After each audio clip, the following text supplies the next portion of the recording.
ఉదయాన్నే నిద్ర లేవగానే ఓ కప్పు టీ తాగకపోతే చాలా మందికి రోజు మొదలు కాదు. టీ అనగానే పాలు, చక్కెర, టీ పొడే గుర్తుకొస్తాయి. మరింత రుచి కోసం కొందరు అల్లం, బెల్లం కలుపుకుని తాగుతుంటారు. అయితే టీ రుచి మెరుగ్గా ఉండటానికి చిటికెడు ఉప్పు కలపాలంటూ ఓ అమెరికా శాస్త్రవేత్త చేసిన పరిశోధన బ్రిటన్ ప్రజలకు ఆగ్రహం తెప్పించింది. దీనిపై ఏకంగా బ్రిటన్లోని అమెరికా రాయబార కార్యాలయం వివరణ ఇచ్చుకోవాల్సి వచ్చింది.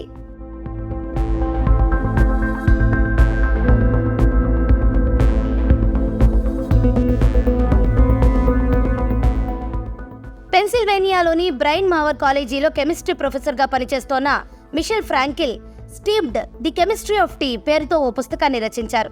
పురాతన గ్రంథాలను రీసెర్చ్ చేసి టీని ఎలా తయారు చేయాలో తాను తెలుసుకున్నానని, దానిలో చిటికెడు ఉప్పు వేస్తే మరింత రుచి పెరుగుతుందని ఆ పుస్తకంలో పేర్కొన్నారు. ఈ బుక్ ఇటీవలే యూకేలో విడుదల కావడంతో వివాదం రాజుకుంది.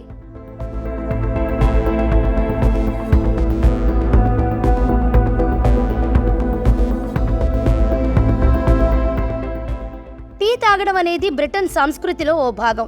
టీని బ్రిటన్ ప్రభుత్వం అధికారిక పానీయంగా గుర్తించింది.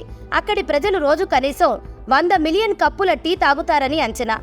అయితే బ్రిటన్కు సుమారు 5,000 కిలోమీటర్ల దూరంలో ఉన్న అమెరికాలోని ఓ సైంటిస్టు మాత్రం టీకి మరింత రుచి రావాలంటే చిటికెడు ఉప్పు కలపాలంటూ చేసిన పరిశోధనాత్మక ప్రతిపాదన బ్రిటిష్ ప్రజలకు కోపం తెప్పిస్తోంది.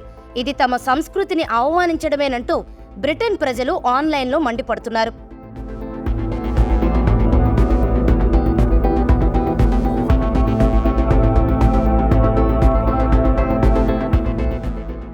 బ్రిటన్ జాతీయ పానీయమైన టీలో ఉప్పు కలపాలనే భావన అమెరికా అధికారిక విధానం కాదని యూకే ప్రజలకు స్పష్టం చేయదలుచుకున్నామంటూ అక్కడి అమెరికా రాయబార కార్యాలయం ఓ ప్రకటన విడుదల చేసింది.